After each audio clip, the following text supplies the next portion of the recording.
जहाँ सब कुछ बर्फ की सफ़ेद चादर से ढक जाता है और हर मंज़र किसी सपने जैसा लगता है। ये है इंडिया का snow haven, Kashmir. Geographically Kashmir एक बहुत ही स्पेशल जगह है। चारों तरफ से पहाड़ों से घिरे होने की वजह से यहाँ का अपना एक यूनिक वेदर सिस्टम है। कश्मीर के हायर एल्टीट्यूड्स पर पूरे साल में लगभग 4 मंजिल बिल्डिंग की ऊंचाई जितनी बर्फ गिरती है। और ये कोई नॉर्मल बर्फ नहीं, यहाँ मिलती है दुनिया की सबसे प्रीमियम पाउडर स्नो। मतलब इतनी सॉफ्ट और ड्राई कि इस पर चलना बिल्कुल बादलों पर चलने जैसा फील होता है। और इसी पाउडर स्नो की वजह से कश्मीर दुनिया भर के स्कीयर्स के लिए एक ड्रीम डेस्टिनेशन है।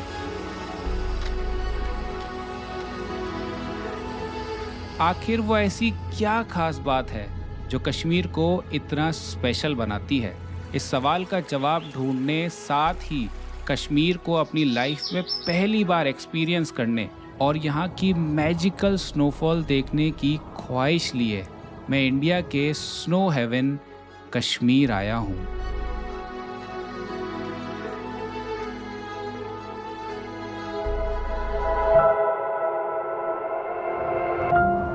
कश्मीर का मेरा ये सफ़र शुरू होता है गुलमर्ग से, जहाँ दुनिया भर से लोग स्कीइंग करने आते हैं।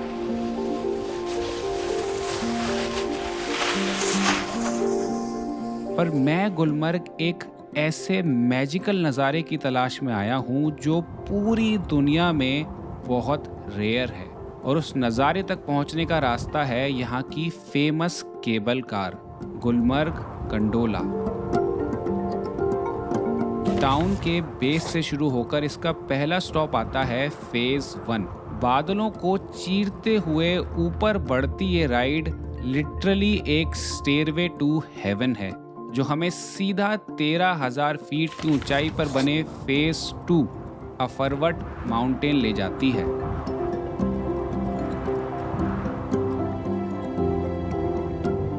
दरअसल अफरवट माउंटेन और गंडोला मिलकर ही यहाँ का स्की रिसॉर्ट बनाते हैं। स्कीयर्स भी इस राइड से टॉप पर आते हैं और नीचे स्की करते हैं, और वहीं अफरवट की पीक से हमें दिखेगा वो मैजिकल नज़ारा।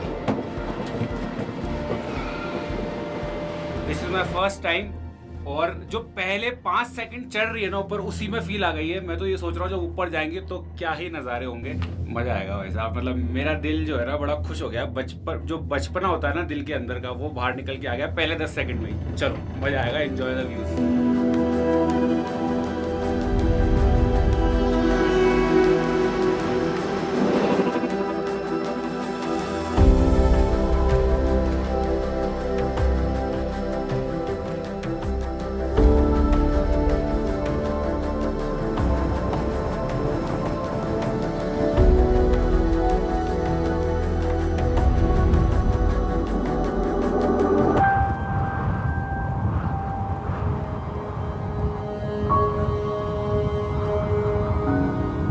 बचपन में मेरे लिए कश्मीर सिर्फ एक जगह नहीं थी, बल्कि एक खूबसूरत ख्वाब था जो मैंने कहानियों में जिया था।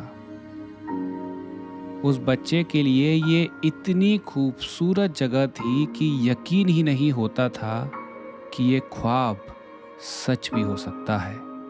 पर आज इस खामोशी के बीच उस बच्चे का वो पुराना सपना सच हो रहा है, और इस पल में मुझे वो जवाब मिला जिसका इंतज़ार मुझे अपनी पूरी जिंदगी था।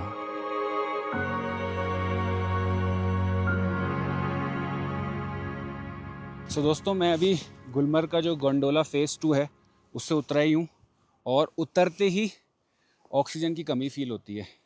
बेसिकली मैं जो पीर पंजाल रेंज है, माउंटेन रेंज है, उसकी इफ़ेक्टिवली रूफ़ पे खड़ा हूँ, छत पे खड़ा हूँ।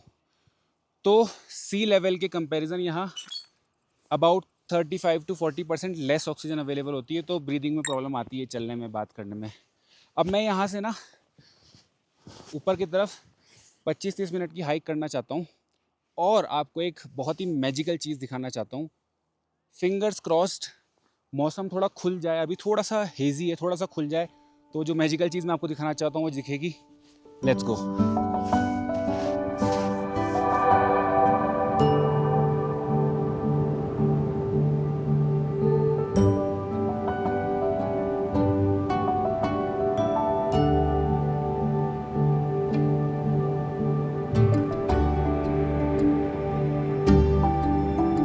ऊपर हाइक करते हुए इन स्लोप्स पर मुझे बहुत से स्कीयर्स दिखे।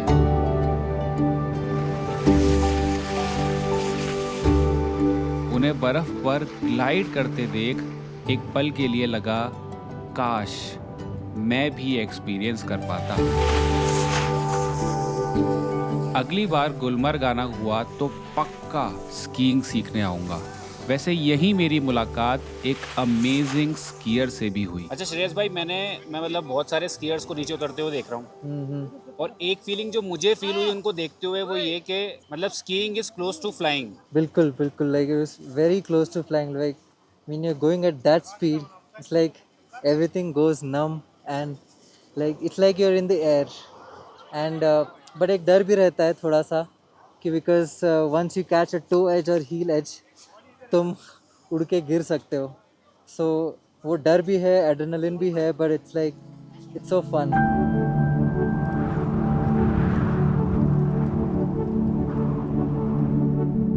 दोस्तों, पूरे वर्ल्ड में सिर्फ 14 ऐसे माउंटेन पीक्स हैं जिनकी height 8000 metres above sea level है, और इन 14 माउंटेन्स को 8000ers कहा जाता है।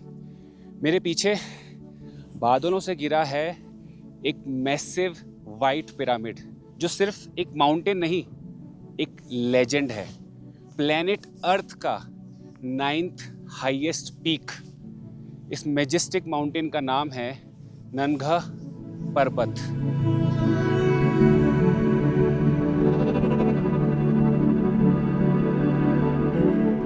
मैं अपनी लाइफ में पहली बार एक 8000er पीक को right in front of my eyes reality में देख रहा हूँ, और इस मोमेंट में यहाँ खड़े होके यही रियलाइजेशन हो रहा है कि मेरी एक्सिस्टेंस इस यूनिवर्स में कुछ भी नहीं है, मतलब ज़ीरो है। किस बात का घमंड करूँ मैं। कश्मीर में एक ऐसी जगह भी है जहाँ वक्त आज भी धीरे चलता है, जहाँ नेचर बिल्कुल रॉ है। एक ऐसी जगह जहाँ मैं इस तलाश में आया हूँ कि शायद मैं कुछ लोकल गांव वालों से मिल सकूं और उनकी नज़रों से कश्मीर देख सकूं।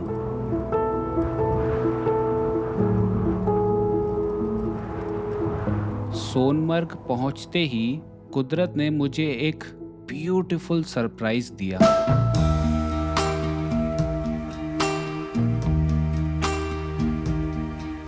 मैं डिनर के लिए निकला था, तो जब मैं खाना खा रहा था तो लोग बातें कर रहे थे कि स्नोफॉल हो रहा है, और मैं बाहर निकला हूँ तो ये नज़ारा है। ये मेरी लाइफ का सेकंड स्नोफॉल है। पहला जो मैंने देखा था वो था उत्तराखंड में केदारकंठा ट्रैक। सेकंड स्नोफॉल अपनी लाइफ का मैं देख रहा हूँ सोनमर्ग में। Where is the touch? Where is the heart? Where is the love? मैं सिर्फ खड़े होकर स्नो को गिरते हुए देख रहा हूँ, और ऐसा लग रहा है कि मैं सही में जन्नत के बीच खड़ा हूँ। For me. Where is the hope? Where is the touch? Where is the terror?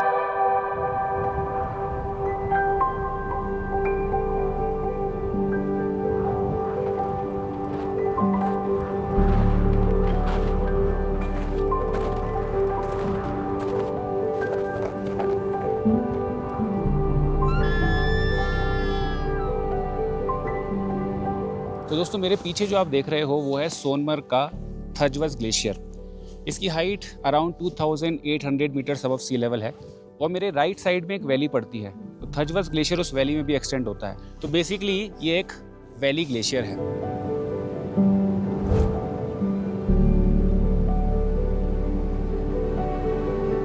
ये जो थजवस ग्लेशियर है आपके पीछे जी, ये आज से 15-20 साल पहले कहाँ तक आता था? ये बहुत बड़ा, बहुत ऊंचाई तक था और आगे भी बहुत बड़ा था ग्लेशियर। अभी बहुत पीछे, लगभग आधा हिस्सा से भी कम हो गया। अब दिखने में तो ये बड़ा शांत लग रहा है, पर इस वाइट स्नो की ब्लैंकेट के नीचे सॉलिड आइस की एक रिवर धीरे धीरे माउंटेन से नीचे स्लाइड कर रही है। तो बेसिकली ये एक लिविंग बॉडी है, सिर्फ एक पत्थर नहीं।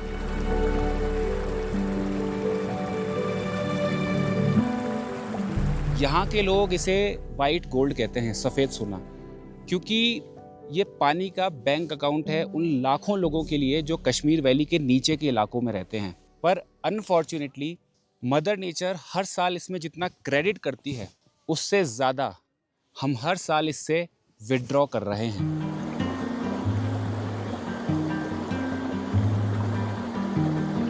दोस्तों एक बात तो है कि जब नदी के किनारे बैठते हैं ना, तो जब पानी के बहने की आवाज़ होती है उससे मन को बड़ी शांति मिलती है। और ये नदी है भी बड़ी स्पेशल।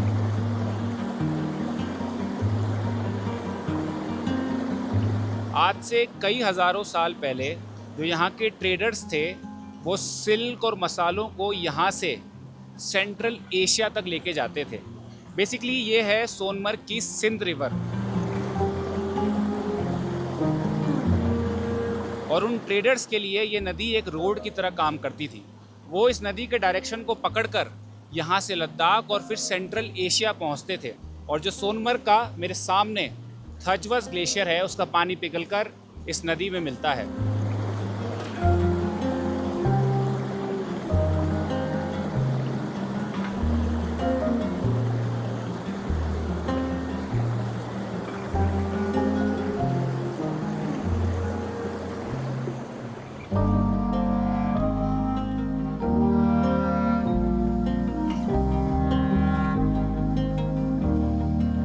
ताला लगा हुआ है, ताला। मेरे सिवा इस पूरे गांव में इस वक्त कोई भी नहीं है, पूरा सन्नाटा है, खाली पड़ा है। तो दोस्तों मैं हूं अभी सिंध नदी के किनारे बसे एक छोटे से प्यारे से गांव सितकड़ी। मतलब अगर मैं यहाँ से 40-50 सेकंड लेफ्ट साइड चलूंगा तो सिंध नदी बह रही है। अभी इस गांव में कोई भी नहीं है क्योंकि ये एक हाई एल्टीट्यूड विलेज है, तो सर्दियों में बर्फ़ ज़्यादा पड़ती है, तो यहाँ के लोग अपने विंटर होम जो उनके नीचे के इलाकों में घर होता है वहाँ चले जाते हैं। और जब यहाँ पे गर्मी आ जाएंगी तो वो नीचे का घर छोड़ के ऊपर आ जाएंगे। तो बेसिकली यहाँ भी हर गांव वाले के 2 घर हैं, summer home and winter home. यहाँ पे अभी तक तो मुझे कोई भी नहीं मिला, बट आई होप कोई गांव वाला मिल जाए, क्योंकि जब किसी गांव वाले से मुलाकात होती है तो बातचीत में बड़ा मज़ा आता है।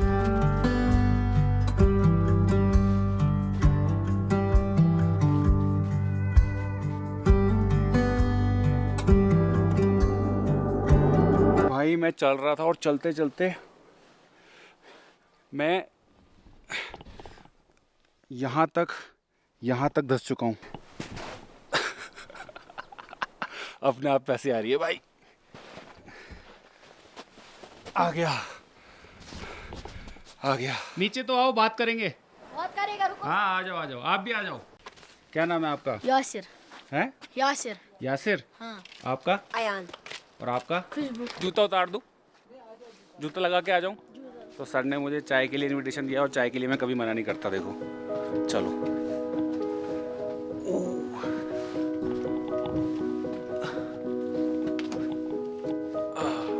नमस्ते। हम यहाँ बैठे हैं और एकदम सामने ऐसा लग रहा है कि ग्लेशियर, मतलब लग रहा क्या है ही सही ग्लेशियर, ऐसा लग रहा है कि एकदम सामने आ रहा है मुंह के ऊपर, इतना पास में है। हाँ बिल्कुल, यही तो है ना। हाँ, इसी ये को ना। कहता है ग्लेशियर। ग्लेशियर मतलब कि बर्फ, ये पिघलता नहीं है। हजारों साल से बिल्कुल, ये हजारों साल पुराना पड़ा है बर्फ। शीतकड़ी। शीतकड़ी। और यहाँ पे कितने घर होंगे? यहाँ पे 35 घर है कम से कम। और कितने लोग होंगे? 400-450 लोग। अभी मेरी अकेले की चाय आई है, क्योंकि अंकल का रोज़ा है, इसका रोज़ा है, उसका नहीं है, तो हम दोनों चाय पियेंगे। मैं तो सच बताऊं, मैं तो कब से इंतज़ार कर रहा था कि मैं गांव में जाऊं, लोगों से मिलूं और कोई मुझे बोल दे एक बार कि चाय पियोगे, मैंने कहा जी बिल्कुल पियेंगे, चलो। नहीं, मैं तो इंतजार में रहता हूँ। किस्मत में होता है ये। देखो आज भी हम, आप भी आगे, हम कहाँ आना था यहाँ। इस पूरे गांव में अभी आप हो बस और कोई भी नहीं और है, कोई नहीं है। क्योंकि सब नीचे के इलाकों में है। सब ताला बंद है, सब ताला बंद है। किस्मत। अभी हम भी 10-15 मिनट में हम भी अच्छा, मेरे चाय पीते ही हाँ चाय पीते ही आप चाय पी लोगे, हम भी निकल जाएंगे। आंटी जो है वो इधर है, वो कैमरे पे नहीं आ रही है। ये सफेद वाला अखरोट है ना? हाँ अंदर का अखरोट रहता है। हाँ, ये जैसे ये छिलका है। हाँ, ये हो गया अखरोट अपना। बढ़िया बढ़िया। टूट गया, टूट गया। वो मीठा मीठा लग रहा है, हल्का सा मीठापन है ना? बढ़िया बढ़िया है। शहरों में जो मिलते हैं वहाँ पे ऐसा फील नहीं होता। ना ना शितकड़ी गांव ने मेरे लिए एक और खूबसूरत इत्तेफाक बचाकर रखा था। एक ऐसी अनएक्सपेक्टेड मुलाकात जो शायद मेरी किस्मत में पहले से लिखी थी। अच्छा, यहाँ पे अभी इस सीजन कितना फीट बर्फ पड़ा? इसमें पड़ा था ज्यादा नहीं, 3 फुट 4 फुट बस। इतना पड़ा? हाँ इतना ही पड़ा। और जब आप छोटे थे, हाँ। जब आप बचपन हाँ, में हाँ। गांव में हाँ, खेलते थे, भागते हाँ, थे, हाँ, छोटे थे, हाँ, 9-10 साल के थे, हाँ। उस वक्त कितना बर्फ पड़ता था? 11 फुट 12 फुट 11-12 11 और 12। हाँ मतलब मैं हाँ, 6 फीट का हाँ हूँ, हाँ मुझसे डबल। हाँ आपसे डबल। तो ये घर हाँ। तो पूरा। ये घर पूरा ढक जाता था। आप कितनी खूबसूरत जगह रहते हो जो मैं देख पा रहा हाँ हूँ। हाँ आपके लिए अच्छा जगह है, हाँ। लेकिन हम लोगों के लिए दिक्कत है। क्योंकि आप रोजमर्रा हाँ। के जीवन में बहुत हाँ, मुश्किल आता है। हाँ बहुत मुश्किल है। क्यों, हम तो इधर ही बड़ा हो गए, इधर ही जन्म भी लिया है। हमारा घर में गर्म पानी नहीं होता था। ठीक है। सुबह नहाना था ना, हाँ। तो नदी में जाकर तोड़ना था बर्फ, फिर जगह बनाना था पानी के लिए। सर्दी में? हाँ सर्दी में जगह बनाता था पानी के लिए थोड़ा, फिर एक बर्तन लेता था साथ में, उससे पानी डालता था। लेकिन कोहरा में, अरे बाप। कोहरा जम जाता था, फिर भी नहाता था नदी में। अभी आप यहाँ पे जो आपका खेत है, हाँ यहाँ पे आप क्या उगाते हो? आलू आलू, मक्की, आलू और मक्की, मक्का। मक्का मक्का हाँ तो खाने वाला। आलू और मक्का जो आप उगाते हो वो खुद के लिए? खुद के लिए, खुद के लिए, खुद के लिए। हाँ खुद के लिए। उतना निकलता नहीं है, हाँ। बेचेगा। बहुत बहुत शुक्रिया, बहुत बहुत शुक्रिया।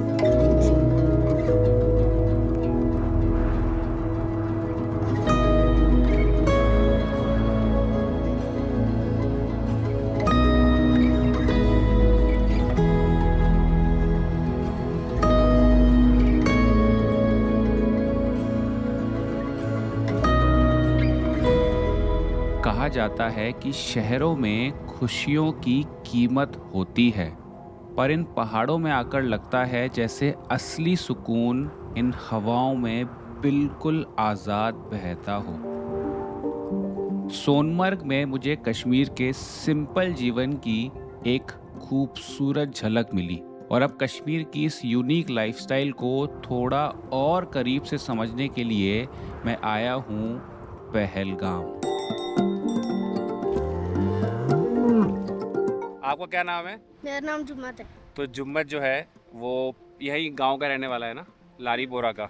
तो मैं वीडियो रिकॉर्ड कर रहा था और ये दूर से चिल्ला रहा था, भैया मैं आपकी वीडियो देखता हूँ, भैया मैं आपकी वीडियो देखता हूँ। मुझे डाउट हुआ क्योंकि मेरी जो ऑडियंस है वो इतनी छोटी है नहीं, तो मैंने इसको पास बुलाया और मैंने इससे तब भी पूछा और अब भी पूछ रहा हूँ, आपने पक्का मेरी वीडियो देखी? हाँ पक्का? पक्का। तो शायद मैं अपने सबसे यंगेस्ट सब्सक्राइबर से कश्मीर में मिला हूँ। आप सबसे छोटे सब्सक्राइबर हो शायद मेरे, और कश्मीर में आपसे जो पहले सब्सक्राइबर मुझसे मिले कश्मीर में वो आप हो। Thank you. वीडियोस पसंद आती है? बहुत अच्छी लगती है। बहुत अच्छी लगती है। हाँ। अब कश्मीर वाली वीडियो में आप आओगे, ठीक है? घर पे सबको दिखाना फिर, ओके। ठीक है? अच्छे से पढ़ाई करो। अभी कौन सी क्लास में हो? सेकंड थर्ड में हूँ। थर्ड में हो, ठीक। क्या आप- बोलो। आपका क्या इंस्टा पे नाम है? मेरा इंस्टा पे नाम है IS is yes. Abhijeet Chauhan, okay. ठीक है जी? चलो bye bye. Bye bye. Bye bye. Bye bye.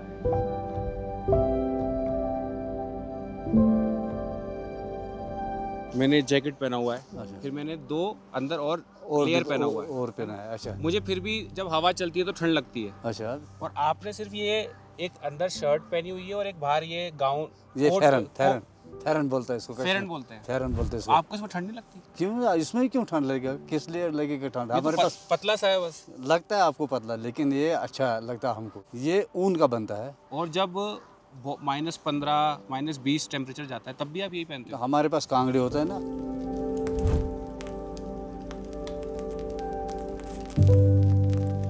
इसे क्या बोलते हैं? कांगड़ी, कांगड़ी।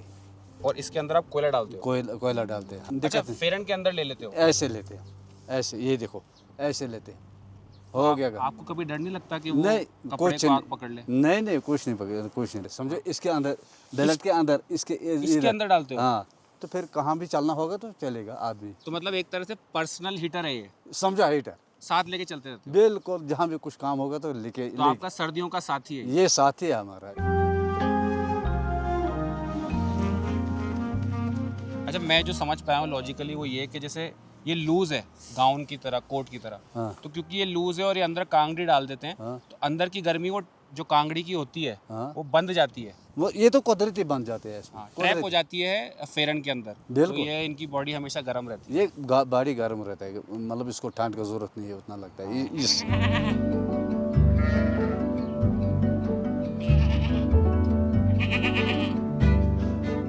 दोस्तों, एक बात तो है, जब कोई जगह स्नो से, बर्फ से ढकी होती है ना, तो उसका चार्म, उसकी खूबसूरती अलग ही होती है। मैं अभी थोड़ी देर lower side of the village में था, वहाँ बर्फ़ इतनी नहीं है। जैसे ही मैं गांव के ऊंचे इलाके पे आया हूँ जो कि पूरा बर्फ़ से ढका हुआ है, इसकी खूबसूरती अलग ही है। मतलब snow makes all the difference man.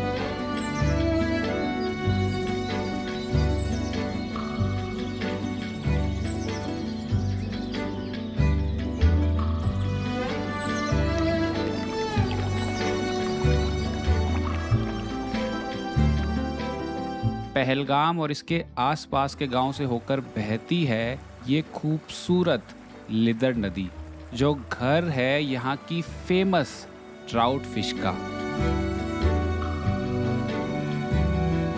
अगर आप अमरनाथ यात्रा करते हैं तो बीच में एक जगह पड़ती है शेषनाग लेक, और उसी जगह से, उसी लेक से ये रिवर ओरिजिनेट होती है। आज से करीब 100 साल पहले ब्रिटिशर्स इन्हें यूरोप से कश्मीर लाए थे।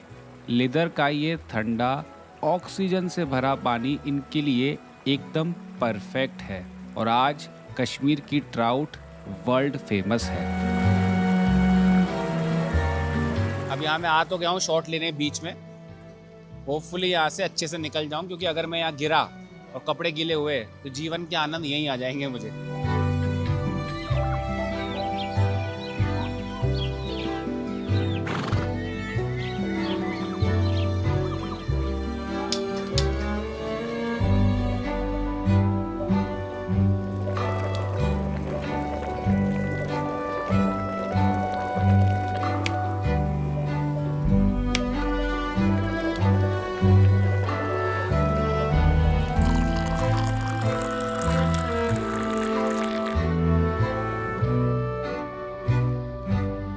है समीर। बेसिकली समीर जो है वो लारीपुरा में ही रहता है। तो ये और इसके जो फादर है वो फील्ड में काम कर रहे थे। तो मैंने इनसे रिक्वेस्ट की, कहवा बोलते हैं ना, कहवा कहवा, क्योंकि मैं चाहता था कि जो कश्मीरी ड्रिंक होती है, ट्रेडिशनल कश्मीरी टी, चाय, कहवा बोलते हैं उसे, वो मैं किसी दुकान पे ट्राई नहीं करना चाहता था, मैं किसी के घर पे करना चाहता था। तो मैंने इनको रिक्वेस्ट की, इन्होंने एक्सेप्ट कर लिया। ये है भाई साहब कहवा, इसका है अभी रोज़ा, तो ये तो पिएगा नहीं। और मैंने आपको भी नहीं बताया, मैंने आज तक अपनी लाइफ में कहवा नहीं पिया, ये मैं पहली बार पीऊँगा। सच में? मैंने इनको नहीं बताया था जब ये बना रहे थे, आज तक नहीं पिया मैंने।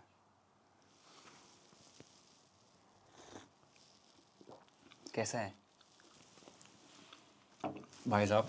जितना मैंने उम्मीद किया था उससे भी बेहतर, तगड़ा। Thank you. और ये ऐसी डिश है कि जब ये बना रहे थे तो मुझे लगा यार तो मैं भी बना सकता हूँ घर पे केसर के साथ। बहुत मस्त है भाई साहब। और अच्छा हुआ मैंने दुकान पे नहीं पी, घर पे पी। आज से लगभग 50 मिलियन साल पहले हिमालय का जन्म हुआ, लेकिन कश्मीर वैली की कहानी उसके बाद शुरू होती है। लगभग 4 मिलियन साल पहले पीर पंजाल रेंज उठी और इस नेचुरल दीवार ने हिमालयन नदियों का रास्ता रोक दिया और पूरी वैली एक मैसिव लेक में बदल गई। फिर वो पल आया जब पानी एक कमज़ोर जगह को तोड़कर बाहर निकला। पानी अपने पीछे एक अनमोल तोहफा छोड़ गया, करेवास, मिट्टी के ये ऊंचे प्लेट्यू जहां दुनिया की बेस्ट केसर उगती है। और आज यही पीर पंजाल रेंज कश्मीर का मौसम तय करती है। ये समर मॉनसून को वैली में एंटर होने से रोकती है, जिस वजह से यहाँ के समर्स ठंडे और ड्राई होते हैं। लेकिन विंटर्स में वेस्ट एशिया से आने वाले वेस्टर्न डिस्टर्बेंसेस को रोककर ये उन्हें कश्मीर की उस लेजेंडरी बर्फ़ में बदल देती है।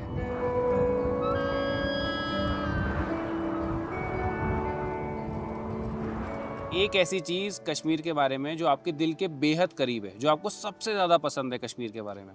देखिए भाई, जो हम अभी जहाँ पे बैठे हैं ना, आप देखो इधर कितना फ्रेश एयर आ रहा है, ऑक्सीजन आ रहा है, बढ़िया आ रहा है। और इधर बर्फ भी बढ़िया है, नदियाँ भी बढ़िया है, दरिया भी बढ़िया है, इधर के वादियाँ भी बहुत बढ़िया है। तो मुझे इसी में मज़ा मिलता है। तो सुकून जो है वो इसी में है और कहीं नहीं है, शहरों में नहीं है। शहरों में खाली बस आपको गाड़ी की हॉर्न मिलेगी, वो मिलेगी, इतना शोर मिलेगा ना कि आप ऐसे बांधोगे कान को।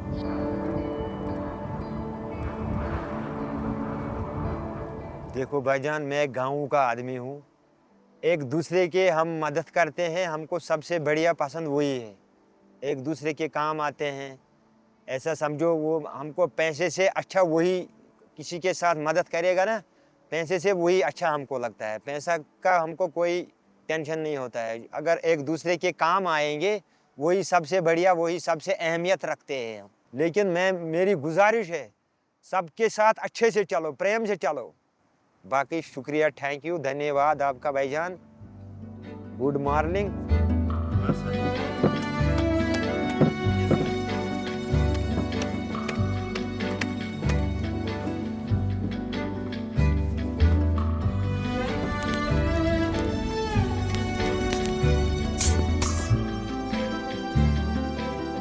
दोस्तों बेसिकली जो कश्मीर के गांव होते हैं ना, उसमें क्या होता है कि जो यहाँ के लोकल लोग होते हैं, गांव वाले, वो जो स्लाइस्ड ब्रेड आती है ना पैकेट, उसको नहीं खरीदते।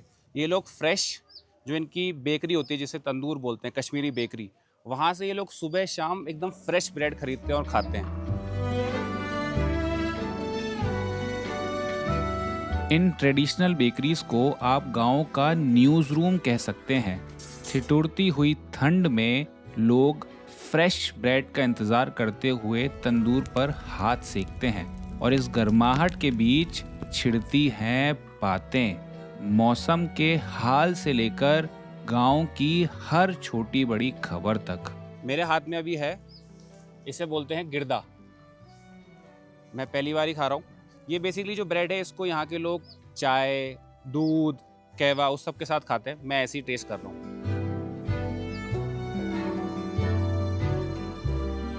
ठंडी हो गई है, गरम गरम में अलग मजा आता। बेसिकली और गरम निकलती ना तंदूर से, उसका मजा आता। Crispy on the outside, soft on the inside. फीकी फीकी है, बटर के साथ खाओ, मजा आएगा।